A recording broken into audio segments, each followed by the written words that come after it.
Adversity and challenges. Yes, that is today's topic. I am super excited that you guys are joining me today. My name's Angela Brown, and I'm here today to share with you some ideas that we're going to unpack from the Insights and Wisdom of Omuugn.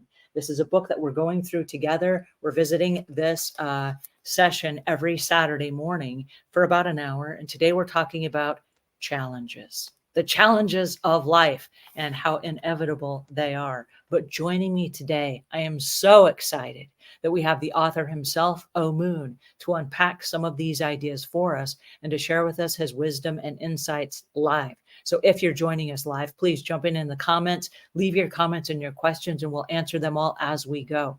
Please help me welcome today our very special guest, Omuugn. Good morning. Hi there. How are you today? Great. It's a wonderful day. Yes, it is. And even more wonderful because you're here. Well, thank you. I know that today we are reading from the Insights and Wisdom of Omuugn, and we are reading from pages 77 through 84. And there's a really awesome poem in here. How about if you share that with us before we get started? I guess I could.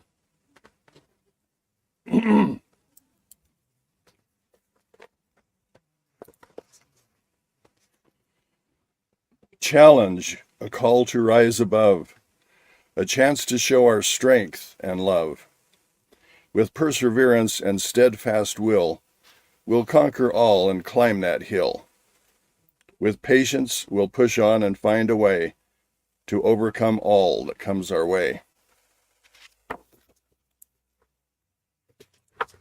I just love that. That's so beautiful. Thank you for sharing that with us. And I want to say hi to a couple of friends we have here. We've got a Facebook user that says hi. Hi, thanks for joining us. We've got another Facebook user that's watching from Central Oregon. So hi, you guys. I'm super excited that you're here today. And then as we begin, we have a couple of questions that have come in. And as we go through this book, I want to tag into what you just said about by pursuing our challenges, we can overcome that hill. So my first question comes from page 77 of the book. And I want to know, I personally want to know, how do we know which of life's challenges we can learn from? And how do we know which ones are just kind of like part of life? Life is a series of challenges. That's really what it is. And we're going to encounter spiritual challenges and intellectual challenges and emotional challenges and physical challenges. People are going to question us in a lot of different areas. We're going to ask ourselves a lot of questions. We're going to be challenged within and without. Last week we talked about our belief system, and we're always challenging our belief system because there are things in our belief system that are not exactly in tune with universal laws. So we're challenged to look within ourselves every day to see if we believe the right things for the right reason. People have questions like, why does God allow bad things to happen to good people and things like that? We're challenged in a lot of different ways that have a spiritual background or a spiritual context and our relationship with deity and other things. So if we're associated in any way with a religious concept, doctrines are always challenged. Is this doctrine a true doctrine? Is what I believe about deity accurate, and so forth? There are emotional challenges. In some of our previous sessions, we've talked about our attitudes and our social interactions with people. And there are intellectual challenges with things that we've learned. Actually, we've been taught in school and through our experiences a lot of things that aren't exactly accurate. And so we need to challenge really what we know. And a lot of things that we know to be absolutely true are just theories. And so we have to have a way to test those and to prove that what we believe and what we know are as accurate as we can get them. And a lot of people have physical challenges. From a toddler learning to walk, that's a big challenge for him or her. And learning to eat, learning to control your body, learning to do all kinds of things that little toddlers learn to do. Those are all challenges. And they're positive challenges because they reflect the growth of the individual. And that goes on into, as you get older, you find that you have abilities and you have limited abilities. And so challenges come in diverse ways as we cope with those. Some people have an illness challenge. I knew a teenager in a little village close to mine. As a teenager, he had both of his arms cut off in a farming accident. Mm. And I often think of him and the challenges that it would be like to go through life with some really dynamic physical disability. And what a great example he's been and how he has overcome those things. Those are really inspirational ideas. And as we get older, you and I are in different seasons of life, and we each have our challenge in the season that we're in. A lot of people grow old gracefully, and some struggle with the debilitating effects of growing old and the breaking down of systems and processes and different things as you age. Some people age very gracefully and beautifully, and some really struggle. So our challenges come in diverse ways through all the seasons of our life. In fact, I have a motto that I've always said throughout the years, and that is, life is a progression of Plan B. It seems like it's very, very rare that everything just turns out the way you think it will. Life is always going to throw you a curve and teach you a lesson and find a way to do that. So we need to be prepared for Plan B all the time. A note on Plan B, and I think this is really important because I learned this from you. It's important to also have a Plan A and do Plan A unless Plan B interrupts you. But then the default is go back to Plan A so that you might be prepared to pivot at the last minute if something should malfunction or something should happen that you're unexpecting. But the default then is not to just kind of like hover and wait for life to like, hey, wait a second, I'm just living in Plan B, right? But then to go back to Plan A, let's get back on track, let's get back on schedule. And one of the things I remember, and this goes back to the challenges, I'm going to throw this in here. It's not part of today's conversation, but throw it in on getting back on our diet. I know that a lot of people are challenged with weight and nutritional situations. And it's really easy to say, well, I'll start my diet tomorrow. I already pigged out today, so let me finish out the day pigging out. And then one of the things that I learned from you is you can start right now and say, hey, I goofed earlier today and I got off my diet, but I can get back on Plan A right now and continue on as if that was the norm.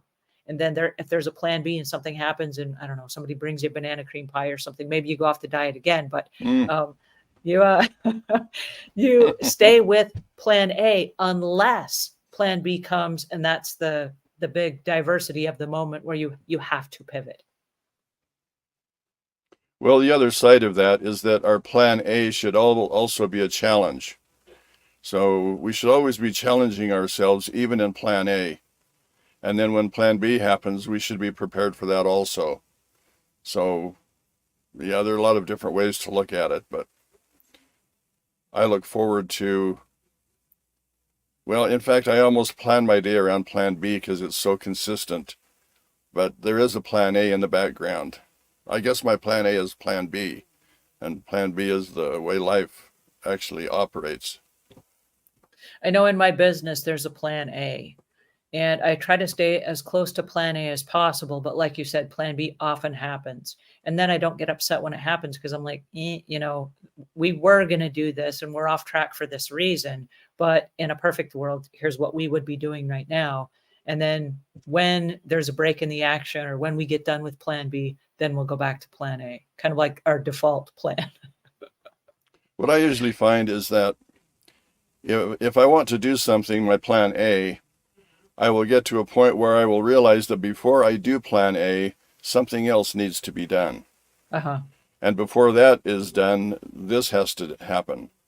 And so there are steps that will lead up to plan A, and those other steps are plan B and C and things that should have been done or haven't been done quite yet, but are necessary for plan A to take place. So that's the way life flows. As you're speaking about the plan A and knowing that plan B is going to take you in some different steps to try to get you to the end goal, that's happening to me right now in a series of websites that I'm creating for the business. And as I get into a part of it, I'm like, oh, I need to have this done before this will work. And as I'm asking myself those questions, and this goes back to what you said a minute ago about challenging yourself in plan A. The challenge for me as I'm putting these websites together, I'm calling it future proofing.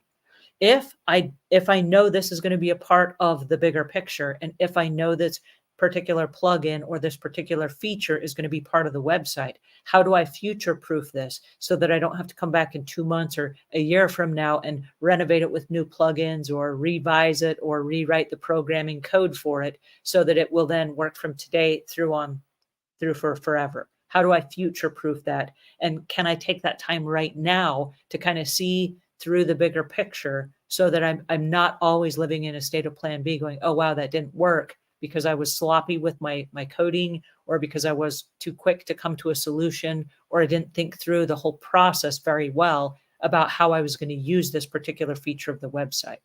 Does that make sense? It does. In fact, one of our previous sessions was on awareness. And part of awareness is actually before we do something, and we have a tendency to be impulsive. We'll have an idea to do something needs to be done, and we begin doing it. But the awareness would take us into a place where we become mindful, and we begin to look at things and analyze things, and we begin to see what is necessary. And we have to be in your field, especially, technology is developing so rapidly that you almost have to plan for something to change in the immediate future because you know that the change will take place. Mm-hmm. And so you always have to move with the highest understanding that you have and make the best decision that you can make, but realizing that it's probably going to have to change. And so that shouldn't be a discouraging thing. It's just another challenge that is built into the process and the program. So the more aware you can be of things that are needful, you can include those in the original plan A. And that's about the best we can do. And when plan B develops, we need to be able to flow with that and utilize all of the resources at our disposal to move forward the best way again that we know how. So that's just the process that we live in. When you talk about moving forward in the best way that you know how, that's a great question. And I want to highlight that for a second, because there are a lot of us that find ourselves trapped or tripped up in challenges of life, and we don't really know how to navigate them. And I know that in my website scenario, I'm asking ChatGPT right now, which is AI available to us, where I can say, this is what I'm trying to do on this website. Is there anything that can fall apart based on these plugins that I have that I don't even know to ask, or I haven't thought through yet? What are the pros and cons that you see? And it will like give me a whole bunch of things. Did you think about this? Did you think about that? If somebody's using this, there might be a problem over here. And I'm like, oh, how do I fix that? And so on a technology scale, I can use ChatGPT to ask some of those questions. But in life itself, when we're not reliant on technology and I'm not at a computer, how do I navigate some of those deeper conversations where maybe the challenge, for example, might be like an interpersonal relationship that I have with, let's say, one of my husband's family members that I don't get along with so well? Well, this takes us back to the very basics again, which is life should flow based on universal laws and foundational principles. And so the first step always in all of these things is to understand what those are. They're going to be different from for everyone because everyone is coming from a different place. We've all had different experiences. We have different religious backgrounds. We look for at different people for our mentorships and on and on and on. So we have to have some solid foundation to base everything on. We can't just fly around by the seat of our pants and respond to everything that's happening accurately unless we know where we stand, what we believe, what we can build on.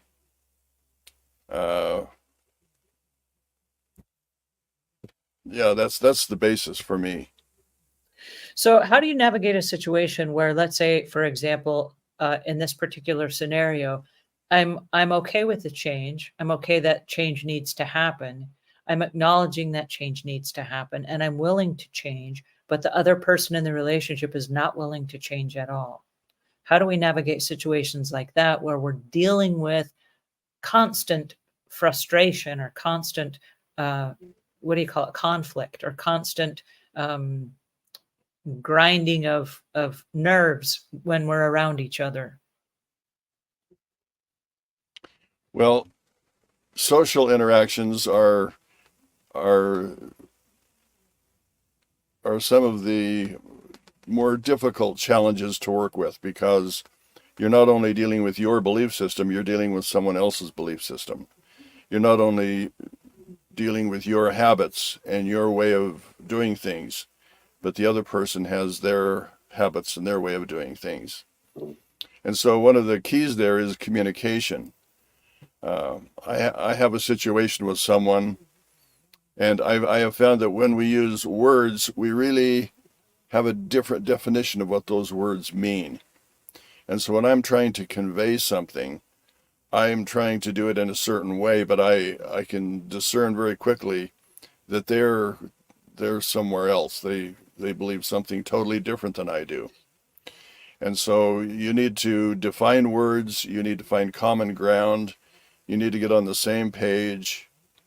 And that's difficult to do sometimes because sometimes people, they don't want to open up and share really what they believe. Or a lot of times people don't even know what they believe. A lot of people react to everything instead of proact, instead of decide what they want to do. All of the challenges that come along, they're just reacting to them all of the time. And those people are hard to deal with because they're not coming from a foundational place. They're coming from a reactionary place, an emotional place. And so all of that has to be taken into consideration. But if you can create a situation, a scenario, where there's common ground and foundational concepts at work, then people can progress. Like in a family situation, it's really nice if you learn together, if you have study classes and meetings together and family councils where you meet frequently and let everybody know what the plan is, get feedback from everyone. You start thinking alike and working together, and it's a lot easier to go through life that way. If you're in a workplace and a different situation develops, sometimes you don't have that resource of learning together at your disposal. So you have to be able to flow with whatever is happening in the best possible way. But if it's possible, learning and growing together resolves a lot of issues, and it makes our challenges kind of fun. If the people that you're around are encouraging, and if they're positive people, and if they have good, positive attitudes, you share what you're doing with them, and they will encourage you to be successful. If you eat at their place, they'll know that you're on a diet and you're trying to lose weight, perhaps, and they will respect that and give you a carrot instead of the donut, which which you may see as a blessing or not, depending.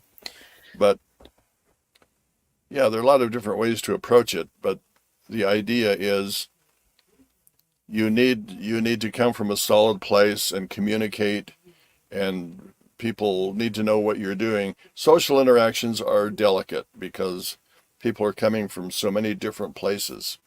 We have to be tolerant, we have to be patient, we have to be loving, we have to be persevering. A lot of times things will happen, but not when we think they will happen or when we want them to happen. So sometimes a process has to process, and we have to be patient with that. Well, I'm glad you brought that up because I know that in this particular scenario, I've had to make a conscious choice because I accept change, but I don't want to become obsessed by it, and I don't want it to define me. I don't want the challenge to define me. And so being very conscientious of this is a challenge for me. And my husband is directly involved because he's kind of the go-between person between me and his relative that we're not so great with each other. And his relative, no offense, is a lovely person, but not for me. Our energies are toxic to each other. And my energy is toxic to them, and that we're completely opposite kinds of people. And he's the middleman in the middle. And so I've had to be very conscientious of the fact that he still has a relationship with that person. And I want him to. But I don't want a relationship with that person because unlike him, I'm not able to meet them at their level, or they're not able to meet me at my level. And we're just like two oil and water, if you will. We're not compatible. And I want to be very respectful to the fact that I don't want to say anything that will taint his relationship with that person. And at the same time, I've been very crystal clear that I have to have boundaries in order for me to be healthy and mentally well, because I get really angry. I mean, like triggered. I'll get really, really violently angry on the inside of my head when I have to deal with their shenanigans. So my question is then, how do you keep from being obsessed about a situation that you can't fix?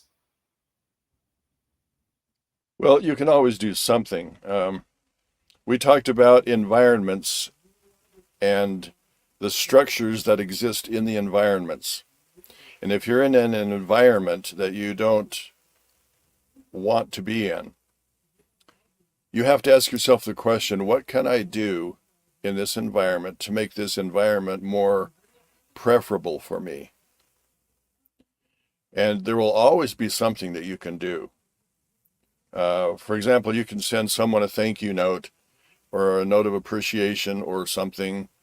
Maybe if it's a lady, maybe you could send her some flowers. Mm. Just say, I was thinking about you today and I wanted you to have a happy day. And so look at these flowers. They're just beautiful. And without saying anything else or being involved in a relationship, the person knows that you're thinking about them in a positive way. And if someone knows that someone else loves them and appreciates them, they will have more of a tendency to respond favorably and interact with that person in a different way.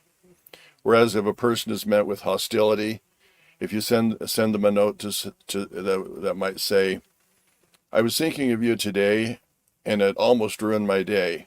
Please don't ever please don't ever call me or contact me because I find your presence shattering to my peace of mind, or something like that. It will deepen the gap between you, and it will cause a problem. And you don't have to say anything that dramatic. You can just say a little negative thing, and it will have a profound impact. So we have to be very, very careful of the words that we use and make sure that what we're conveying is love and appreciation. You can always find something good in someone. You can always do that, I think. I do know some people that it's challenging, but you can find something good in people. And you want to emphasize that and try to change the environment by changing the structure that you put into it. The only thing you really have control over is what you are going to do. Mm-hmm. You can't control what the other person is going to do. And if a person is a reactionary person, if they get a kind note from you or a bouquet of flowers, the reaction to that will be a positive reaction rather than a negative reaction. Whenever two people come together in any way, there is an exchange of energy. And if the energy is positive on both sides, it amplifies into a really positive situation. If it's positive and negative, the negative wants to draw the positive out because they're lacking positive energy. If you get two negative energies together, that's not a good situation because that will also amplify the negative energy. So you just need to be very, very careful with people and relationships. Always put positive energy into a relationship and let the reaction be a positive one rather than a negative one. That's about all you can do. But you can change the environment. There's always something you can do. So if we're not talking just about relationships, but we're also talking about life's challenges, is it true that putting that positive energy into the challenge itself can help change your outlook on the challenge, maybe help you find a silver lining? Oh, absolutely. In fact, many people define a challenge as a problem. And challenges aren't necessarily problems. Challenges are opportunities for growth. So even when you're in a negative situation with someone, or someone's trying to lose weight and they've tried over and over and they've tried every diet and they've done this and they've done that, they've deprived themselves, they've gone through misery and they're miserable. You're describing me right now going through menopause. I'm like, that's me. I eat an avocado and I gain 2 pounds. It's not fair. We have to realize that in the background, in the subconscious mind, in the higher conscious mind, in the universal mind, there's actually a field called the morphogenic field, which is the collective consciousness of everyone. And societies have a collective consciousness as you go through their time sequences. Societies are ready for development in certain areas at certain times, but not other times. I don't want to digress here too much, but we're kind of going through a stage as a nation right now in what we call a woke culture. And there are problems that underlie a lot of things in our nation. And instead of addressing those things with foundational principles and universal laws, we have a lot of opinions this way and that way. And so we have a lot of things that are developing that kind of force diversity on us when we haven't been educated in how to deal with diversity and how to really expand consciousness and how to work together in positive energy. And so there's this morphogenic field that we're adding to, but we need to be very, very careful on how we deal with these things, because we can be caught up in the moment. We can take sides without becoming aware and really looking at issues. And I had a point in this. And what was your exact question again? Well, one of the things that you just brought up, and I think it's really important as we talk about the culture and the society around us, is I think for many years, it was easy to say, if it's out of sight, it's out of mind. And there's a lot of stuff that is coming to our consciousness right now that is encouraging a conversation. And so if it's nothing more than encouraging a conversation, it's bringing to light, hey, there's an issue here on the table that exists. And then how do you feel about it? And I love the fact that for the first time ever, there are some conversations that are coming forward. And I'll just bring one of them up. Netflix is doing a really great job right now by bringing to the front these documentaries of different topics that maybe have kind of been pushed to the wayside. And one that I watched this last week was on the painkiller epidemic and how painkillers were being recommended, maybe more so than were actually needed. And then people were becoming addicted to them. And then they were highlighting their pain, saying, I need more of the same. And then it kind of grew and mushroomed out of control to where now people were becoming addicts where they weren't addicts before. And now they think this is the only way to solve this problem. And it kind of hit me off guard because I myself just had a knee surgery. And going through the same, I can understand suddenly someone being in pain and not having a solution, because I found myself in that exact same situation where the painkillers they gave me were highly addictive. And as they gave them to me, they said to me, we're giving you the highest, most addictive kind of painkiller. And I was like, but why? And they said, because we want you to have what you need. And I was like, that sounds really counterintuitive. And then when they gave me the prescription, they said, please get it filled. And I was like, okay. And then as I tried it, I read on the little page that they gave me, there was like a little spreadsheet. Please mark down the times that you take this. And I thought, wow, this is really severe because they really don't want me to get addicted. And so I did. I marked down on an Excel spreadsheet when I took the medication. And then I added my own twist, which was on a pain level of 1 to 10. How do I feel? And the first couple of days when the pain medication wore off, I was like a 15. And I was like, whoa, this is really intense. And then did the taking of the medication make me feel better, or did it just numb the pain? Because to me, it is like an alarm. It's saying, hey, something is not working correctly. And if I keep numbing that, the messages that my brain is giving me, like, hey, this is not right, goes away. It numbs those, it mutes those. And it didn't fix anything, it just muted it. And so after about 2 days, I went completely off the medication because it wasn't helping me at all. I was in enormous amounts of pain. But what I discovered was the pain medicine was making me groggy. And I was like, so I'm taking medicine that's just making me groggy, and now I can't work. If I'm going to be in pain anyway, I might as well just go off the pain medication and just not be groggy. To me, that was the solution. But I didn't have a solution for the pain because it was so intense.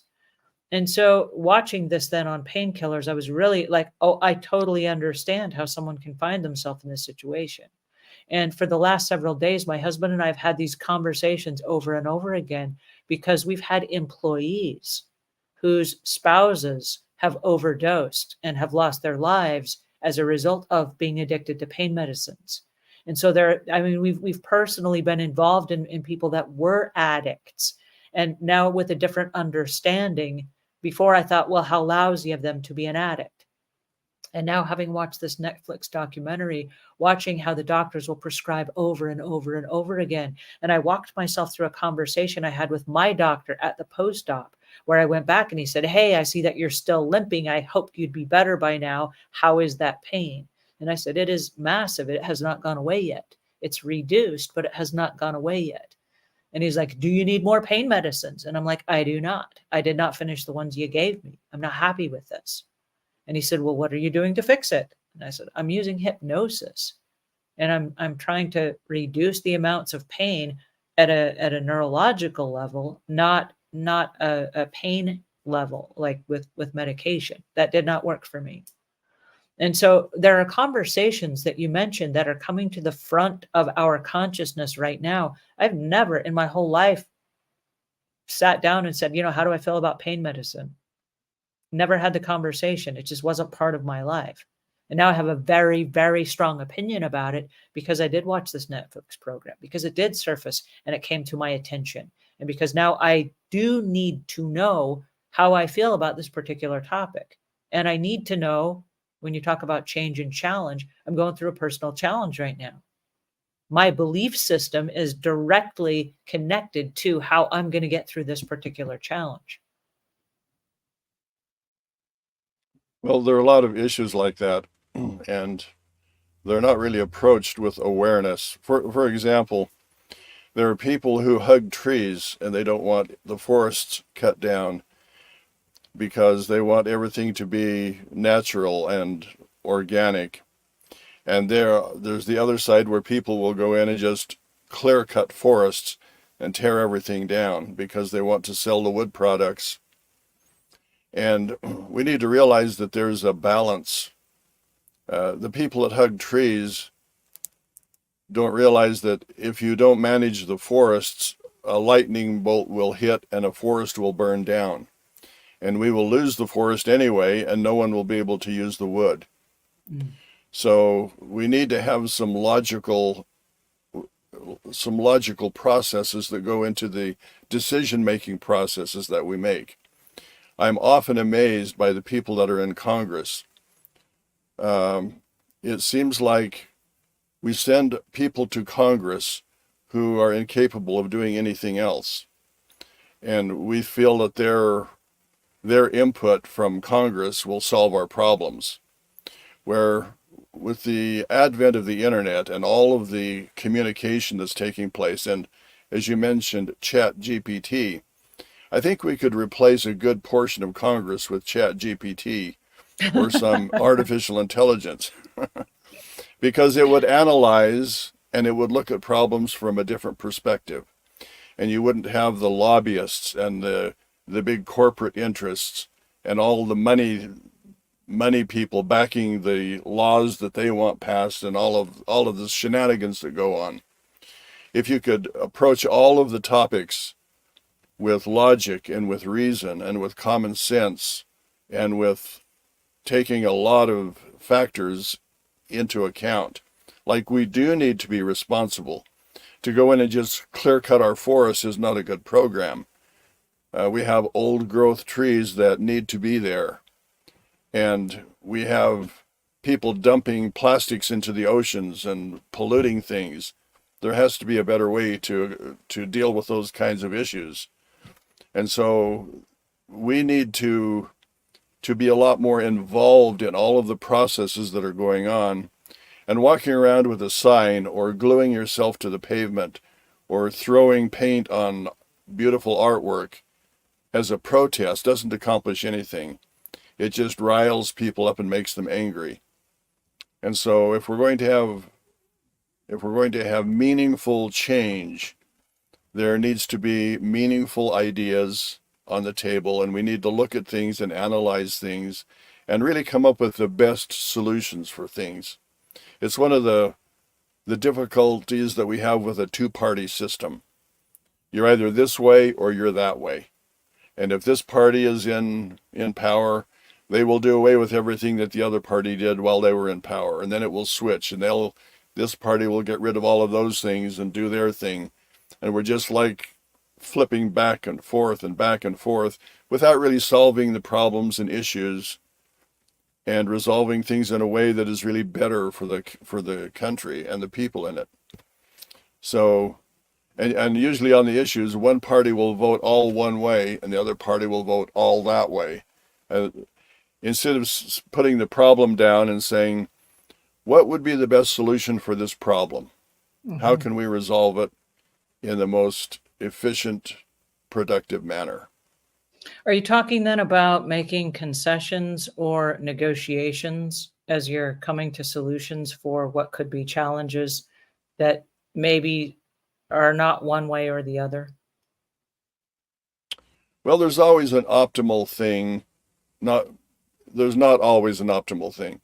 Most things have an optimal solution. There are some issues that, like abortion, is an issue that you're one way or the other. You're pro-choice or you're pro-life. And it's really hard to have a compromise when somebody's life is at stake. So there are those kinds of things that are difficult to compromise on. But a lot of the issues can be compromised. Like I say, like with the forests, it's not just cut them down or don't touch them. It's how can we utilize them and maximize them and still preserve the quality of the forest. So there has to be some intelligent design behind our processing and our programs. And that's what I really feel is lacking in our country. So what happens when you have somebody who is highly evolved and they have a choice that is on the side of the benefit for the good of all mankind, and then you have someone else that's a part of the decision-making process that's just very selfish and maybe narcissistic, that says, no, we're going to do it my way, and it's maybe not in the best interest of all mankind? How do you negotiate and navigate those kinds of situations? Well, that's an involved question. We all need to be involved in the selection of our candidates. And one of the problems that we have is that a candidate will run on a certain platform. But once they get to Congress, because of the lobbying and because of the money and because of different kinds of pressures, they will not follow the platform that you elected them to. And so they will vote one way because their party votes that way. And what they have promised to do in running for office, they don't do. They do something else. So there needs to be a way of holding people to their platform. If people have a platform and you elect them to that platform, you expect that platform to be carried out. And so the way our system works is backwards. And we need to have a way of holding people accountable for their responsibilities. If that's true, and we take that all the way back to our own individual lives, then, and we go back to trying to create a situation in our lives that is the best user experience, if you will, for everybody involved in our own personal challenges. I think it goes back to having a personal code of ethics. And I know that for our business, you talk about having an elected official that is taking one stand and then maybe has to pivot and go to plan B. In our own business, and this has become really important for us, this is our code of ethics, and this is how we behave under all circumstances. If there's a plan B, if we get voted off for whatever the situation is and we have to alter what we're doing, we want to still protect the brand. We want to go back to our code of ethics. This is how we behave. This is how we believe. And if we have to make a concession, it's going to err on this side because this is who we are. And I think it's really important that we realize in our own personal lives, even at a personal level, you can have a code of ethics. You can have a baseline that says, if I have to make a decision, I'm going to err on this side because that's going to be the least damaging of the outcomes possible. Yeah, we've kind of had a philosophy in a lot of areas where it doesn't really matter what you do in your private life. What matters is the decisions that you make in your public life. Like we've had presidents that are really rascals in their personal lives, and we expect them to be a good, solid president. But there's, like you say, there's actually a tie between your personal ethics and your public performance.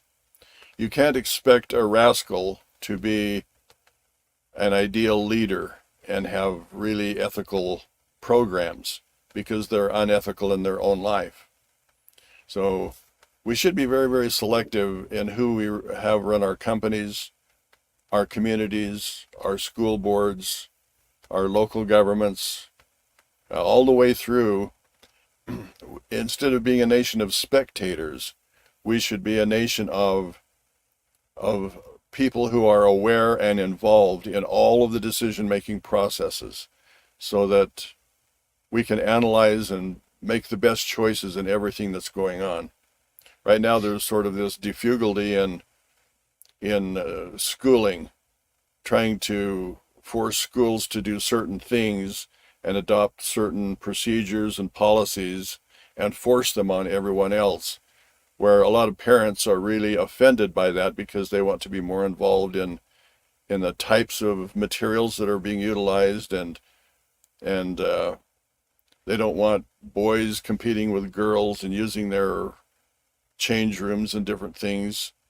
So I think we're starting to really see a backlash from the wokeness of our society. The people moved in a trendy sort of way in that direction, and now we're realizing that that's really not the best direction to go. That's not the best way to handle these situations. So these are challenges. Go ahead. I didn't mean to interrupt. I'm sorry. I remember when I was young and you were explaining to us in one of our study classes how a pendulum swings and how something that's really off kilter can swing completely to the other side before it finds its balance. And this might be one of those situations where we've completely swung to the other side, where everybody's like, oh, wait a second, we do have a voice, or we do want something to change. And there may be a swing back to be, before it finds its equilibrium. And we might just be in like one side of the pendulum right now. I've learned to look at some extreme situations in life as like, it can't stay this extreme forever. This is ridiculous, Absolutely. But I do remember. Go ahead. I do remember when I was young, and this goes back to something you said a minute ago. You made a really interesting observation that kind of stuck with me for the rest of my life up to this point. And you said, money, fame, and power will only make you more of who you are. And that really stayed with me. I always looked at, if you are a rascal, and you have more money and more fame and more power, it's going to make you more of a rascal. It's not going to make you less of a rascal, and it's not going to change who you are intrinsically from the inside out. It's only going to expose you or promote you. And everyone said amen. That's a that's a good principle. Well, but it does make us stop and think. And it goes back to, we were talking about leadership. And I think it's really important as a leader, because leaders have a responsibility that the average person doesn't have. And that is that the weight of the authority that you carry just in your common words. I know as a parent, your children will, just by nature of who they are, want their parental approval. And so being a parent, the things that you say to your kids carry more weight of authority than if a sibling were to say the exact same thing to their brother or sister. And so, but because dad said it or because mom said it, it carries this higher weight of authority. And I've had to be really careful about that in my own business, because when I say something, let's say that it's bad news, I'm bringing bad news to my team. If I bring bad news, it carries so much more weight of authority than if one of the other team members said, hey, there's bad news.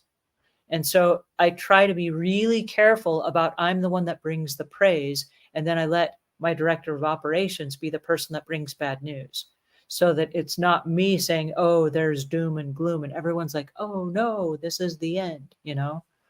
And I think you have to be really careful being a leader. And when we talk about leaders that we have elected, I think you have to be incredibly careful about the responsibility of your role. Because if you're not, you could send people into a tailspin, and they start riots and they do all kind of crazy things saying, oh, well, my leader told me, you know. We live in interesting times. We actually live in a day where information is so accessible. And with the social media that's available to us, and with the way news disseminates so quickly over the internet, that there are really better ways of doing things. And it seems like we're stuck in archaic systems that don't really reflect the day that we're in. It used to be that you would send a representative to Congress to represent you, because everyone couldn't go back there and help make the decision. But we actually have the technology now that we can all participate in those things. If we had a system where questions could be presented to the people, we have a lot of highly intelligent people that could respond to those questions and come up with very better solutions than what we're getting from our politicians. We expect our politicians to be in a place where they make all the laws and the statutes and make all of the decisions. And they're not the best qualified people to do that in many, many instances. And so we just need to have different systems. Another thing to keep in mind is that there are temporary challenges and there are permanent challenges. What kind of a person you're going to be is a permanent challenge. The reason that we're going through these characteristics is that we're trying to find a solution for the challenge of becoming a better person. And the way we do that is to identify every specific characteristic and try to develop that characteristic so that people understand it and they can become aware of that in their life, and it will make them a better person. And at the same time, it's difficult to find a starting point, because people already have belief systems and they already have habits and they already have a way of doing things. So we have to be very, very careful. We don't want to have a temporary solution for a permanent circumstance. And we don't want to have a permanent solution for a temporary situation sometimes. We have to differentiate between something that's, if I have a pain in my knee, I see it as a temporary thing. What can I do to alleviate this situation? I don't need to start using crutches and have a permanent solution, say, now I need to live on crutches because I have a pain in my knee. I'm going to do something else. So we need to differentiate between that, and and kind of be wise in how we approach each challenge. Each challenge is just an opportunity for growth. It can be a stepping stone or a stumbling block. It can be an opportunity for growth, or it can be a way to keep us limited and fastened in the place that we're in. So, amen to that. amen to that. Yeah, I think it's really important because there are a lot of people that will, like you said, find a permanent solution to a temporary problem. And then they adopt that as their new norm. And then they argue and they fight for those limitations. Oh no, I had this shoulder surgery, therefore I can never lift my arm again. And they won't go through the physical therapy, and they're just like, oh, pity me because I just can't move my arm again. Like I'm stuck in this situation for the rest of my life. And like you said, the guy that has no arms went on to live a full life and was able to manifest his expressions in other ways than using his arms, for example. And so it's interesting when you watch somebody who fights for their limitations and says, this is my new norm. And so my curiosity is, where do you draw the line between saying this is a temporary situation and a permanent situation for which it's just a passing challenge? This too shall pass. Well, I think most of them are obvious. Like if I wanted to be a musician is not a temporary thing. You're going to have to learn new skills and develop new abilities. You're going to have to go through training, and there are a lot of different things that you have to understand to be a successful musician, even if it's for your own enjoyment.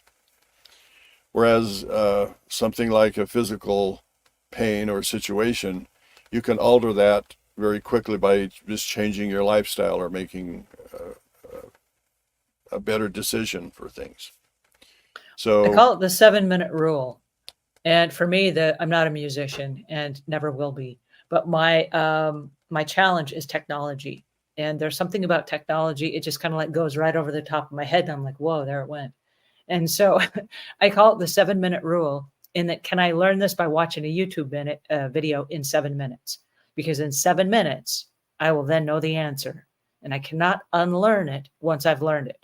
So am I willing to sit down, as painful as it is, and sit here for 7 minutes and watch the video on how to do this thing? And then in 7 minutes, I will then know. So yes, it's a challenge. But in 7 minutes, I will then know the answer. Can I make myself sit here for 7 minutes and do that? So every day, I can't tell you how many times a day I pull the 7-minute card. And I'm like, okay, let me sit here and make myself learn this, because then I will then know, and I won't have to be challenged by this anymore. well, that is a profound thing. If you analyze what is available to us, if you ask, how do I do this on YouTube, or see an instructional video, whether it's repairing a lawnmower or a chainsaw, or interacting with people socially, or building a deck, whatever it is you need to do, the information is there for you. And so a lot of our challenges today, it just amounts to being aware of what the challenge is, and then asking that question. And there are so many answers that can come from that question. For example, this past week, I build my own soil. I compost things, and one of the things that I have not done, because I wasn't aware of how important it is to use biochar as a basis in my compost material. And so once I became aware of that, it was a challenge for me to sort of alter the way I do things to include this in my way of producing soil that I grow things in. So I went onto YouTube, and there are multiple instructional videos on how you produce it, how you make it, how you inoculate it, how you introduce it into your soil. I mean, now I'm one of the experts on biochar, and I didn't even know about it 2 weeks ago. Well, I love the fact that you are learning, and that you have not gotten to the point where, and I'm aware of this all the time. I was homeschooled. As you know, you are my homeschooling teacher. but no one ever came to graduate me. I never had a graduation. And so I've spent my entire life continuing learning. Nobody ever said, okay, Angela, you've graduated, you're done with schooling now. And I think the tragedy is lots of people graduate at age 18 and they're like, hey, I'm done learning. And then they never pick up another book and they don't stretch their learning capabilities. And many people will then go to an extra 4 years of school and say, I have an advanced degree, and then they stop learning. And so I love the fact that you are still learning and that you still have that growth mindset where you're like, wait a second, I can do something new with compost. Like, who knew? And yet here you are introducing that into the soil that you've created. And I know I've seen your plants. So whatever you're doing is already magnificent. And so if you can add something to it that's going to be better, more nutritious or whatever for your plants, I know you're going to do that because that's who you are. And that's a great example that you have led with as long as I've known you, which is my entire life. So yay for biochar, whatever it is you're doing out of your soil. Well, there's always a new level. That's the nature of our progression and the lessons that we learn. We never know it all, and there's always something new to learn. Every day we should learn something new. Every day we should be excited. Every day we should anticipate all of the challenges that face us today. Because if I don't face any challenges today, then I won't grow today and I won't learn anything today. You have to challenge yourself and you have to be consistent and you have to put positive energy into it and make all of the challenges fun and interesting. And it's exciting to live that way. If you're in a spiral where everything is negative and challenges are problems and this and that and the other, your life is just sort of miserable. And I know people like that, and it's hard to be around them. And I also know some people that every time I'm around them, they encourage me and they say, what is the new thing you've learned today? Share with me some of your wisdom. For as old as you are, you should know something. Share with me what that something is. And so it's fun to be around those kinds of people who encourage us and support us and add positivity to what we're doing. That's really what challenge is all about. And everything we do is a challenge. It should be a challenge. We should push ourselves. If we're already a musician, we can be a better musician. There are better ways of doing things. We can move into, for example, solfeggio frequencies, which are the sacred geometric patterns of multidimensional music. And we can add that dynamics to what we're doing. Society has taken our musical scale. They've shifted the A from 432 hertz to 440 hertz. And it's changed the nature of our music. And so there's so many things that we can actually learn, so many ways in which we can become involved in multidimensional eternal processes, that it really makes life dynamic and exciting. And I would just encourage people to look at challenges that way. They're not burdens, they're not problems, they are stepping stones, and that's the way we progress. That was phenomenal. Thank you for that. I am sad our time is up for today. I have absolutely thrived off of this conversation. I've learned a lot about accepting challenges in a way that helps us grow and not stagnates our progress. So I absolutely love that. I want to encourage everybody that's watching this now or on the replay that you leave your challenges in the notes below. Let us know what you're working on and some of the stuff you're working through. I'm going to keep you guys posted as well on my interpersonal relationships with my relatives, because I'm really working on that right now. That's a challenge where I have set boundaries. And at the same time, I'm learning to forgive, because there are certain things that I don't know that I can change, but I know that for myself, there are challenges that I can work through so that I'm a happier, healthier person. So keep us posted on what it is you're working through. I absolutely love these conversations. And next week, we are having a conversation that's kind of a tag along to this conversations on changes. The idea that everything is in a constant state of change and is fundamental to life. So please join us again when we go through the insights and wisdom of Omuugn. And like I say, I love having Omuugn here to unpack these ideas and concepts with us. So thank you so much for your time today. This was awesome. Thank you for having me. And we'll see you guys again next week. Have a